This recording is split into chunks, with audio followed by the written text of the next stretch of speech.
नमस्कार दोस्तों, जय श्री कृष्ण। दोस्तों, हमारे घर का मंदिर केवल ईंट और पत्थरों से बना एक छोटा सा स्थान नहीं होता, बल्कि यह वह पवित्र जगह होती है जहां से पूरे घर में सकारात्मक ऊर्जा का संचार होता है। शास्त्रों में कहा गया है कि जिस घर में प्रतिदिन भगवान का स्मरण, पूजा और आराधना होती है, वहां सुख, शांति और समृद्धि स्वयं चलकर आती है।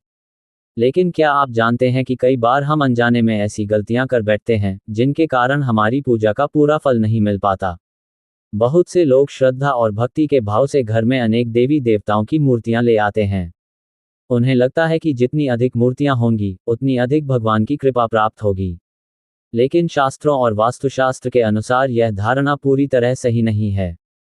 कुछ मूर्तियां ऐसी होती हैं जिन्हें घर के मंदिर में रखना शुभ नहीं माना गया है, जबकि कुछ मूर्तियों को विशेष नियमों के साथ ही स्थापित किया जाना चाहिए।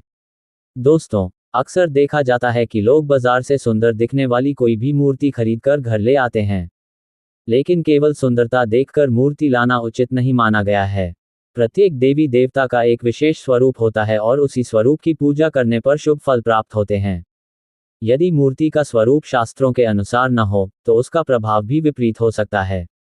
आज की इस विशेष जानकारी में हम विस्तार से जानेंगे कि घर के मंदिर में कौन कौन सी मूर्तियां नहीं रखनी चाहिए, किन मूर्तियों को रखने से पहले सावधानी बरतनी चाहिए और कौन सी मूर्तियां घर में सुख समृद्धि लाती हैं।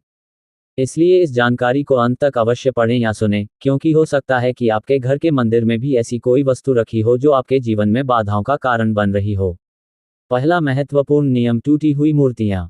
दोस्तों, शास्त्रों में स्पष्ट रूप से कहा गया है कि घर के मंदिर में कभी भी खंडित अर्थात टूटी हुई मूर्तियां नहीं रखनी चाहिए।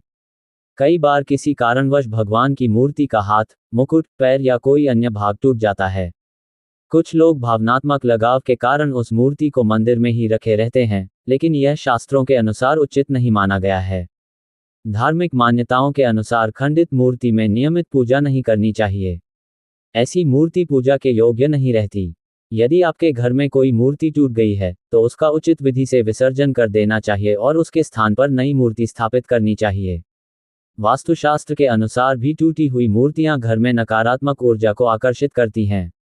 इससे घर के सदस्यों के बीच तनाव, मानसिक अशांति और कार्यों में बाधाएं उत्पन्न हो सकती हैं। इसलिए समय समय पर अपने पूजा घर का निरीक्षण अवश्य करें और यदि कोई मूर्ति खंडित हो गई हो, तो उसे सम्मानपूर्वक विदा करें। लेकिन दोस्तों, केवल टूटी हुई मूर्तियां ही नहीं, बल्कि एक ऐसी मूर्ति भी है जिसे बहुत से लोग श्रद्धा से घर में स्थापित कर लेते हैं, जबकि शास्त्रों में उसे घर के मंदिर में रखने से मना किया गया है। आखिर वह कौन सी मूर्ति है और उसके पीछे क्या कारण बताया गया है? दोस्तों, पूजा घर केवल एक स्थान नहीं बल्कि हमारे घर की आध्यात्मिक शक्ति का केंद्र होता है। इसलिए वहां रखी जाने वाली प्रत्येक मूर्ति और तस्वीर का विशेष महत्व होता है। शास्त्रों में बताया गया है कि जहां भगवान के शांत, मंगलकारी और आशीर्वाद प्रदान करने वाले स्वरूपों की पूजा होती है, वहां सुख, शांति और समृद्धि का वास बना रहता है। इसलिए यदि आपके पूजा घर में एक ही देवता की अनेक मूर्तियां हैं या किसी देवी देवता का उग्र और क्रोधित स्वरूप स्थापित है, तो एक बार अवश्य विचार करें और शास्त्रों के अनुसार उचित व्यवस्था करें। छोटी सी सावधानी भी आपके घर के वातावरण को अधिक सकारात्मक और पवित्र बना सकती है। ईश्वर की कृपा सदैव उसी घर पर बनी रहती है जहां श्रद्धा के साथ साथ नियमों का भी पालन किया जाता है। इसलिए पूजा करते समय भक्ति के साथ शास्त्रीय मर्यादाओं का ध्यान रखना भी अत्यंत आवश्यक है। दोस्तों, पूजा घर वह स्थान होता है जहां हम अपने मन को संसार की चिंताओं से हटाकर भगवान की भक्ति में लगाते हैं। इसलिए मंदिर में रखी जाने वाली प्रत्येक वस्तु का प्रभाव हमारे मन, विचारों और घर के वातावरण पर पड़ता है।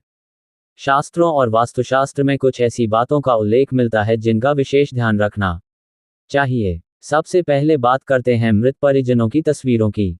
बहुत से लोग श्रद्धा और सम्मान के कारण अपने पूर्वजों या दिवंगत परिवारजनों की तस्वीरें पूजा घर में रख देते हैं। लेकिन धार्मिक मान्यताओं के अनुसार पूजा घर में केवल आराध्य देवों का स्थान होता है। पूर्वजों का सम्मान अवश्य करना चाहिए, लेकिन उनकी तस्वीरें घर के किसी अन्य स्थान पर लगाना अधिक उचित माना जाता है। इसी प्रकार पूजा घर में किसी भी प्रकार की युद्ध, संघर्ष, क्रोध या विनाश को दर्शाने वाली तस्वीरें नहीं रखनी चाहिए। मंदिर का वातावरण शांत, सात्विक और सकारात्मक होना चाहिए।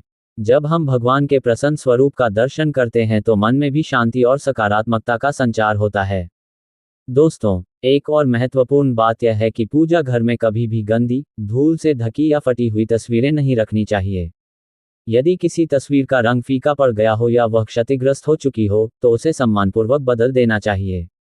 भगवान के प्रति सम्मान का अर्थ केवल पूजा करना ही नहीं, बल्कि उनके स्थान की स्वच्छता और पवित्रता बनाए रखना भी है। वास्तुशास्त्र के अनुसार पूजा घर में अनावश्यक वस्तुएं जमा नहीं करनी चाहिए।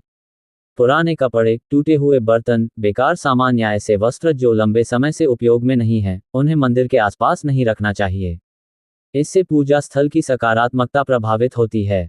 ध्यान रखने योग्य एक और बात यह है कि पूजा घर में रखी मूर्तियों का मुख सामान्यतः इस प्रकार होना चाहिए कि पूजा करते समय आपका मुख पूर्व या उत्तर दिशा की ओर रहे।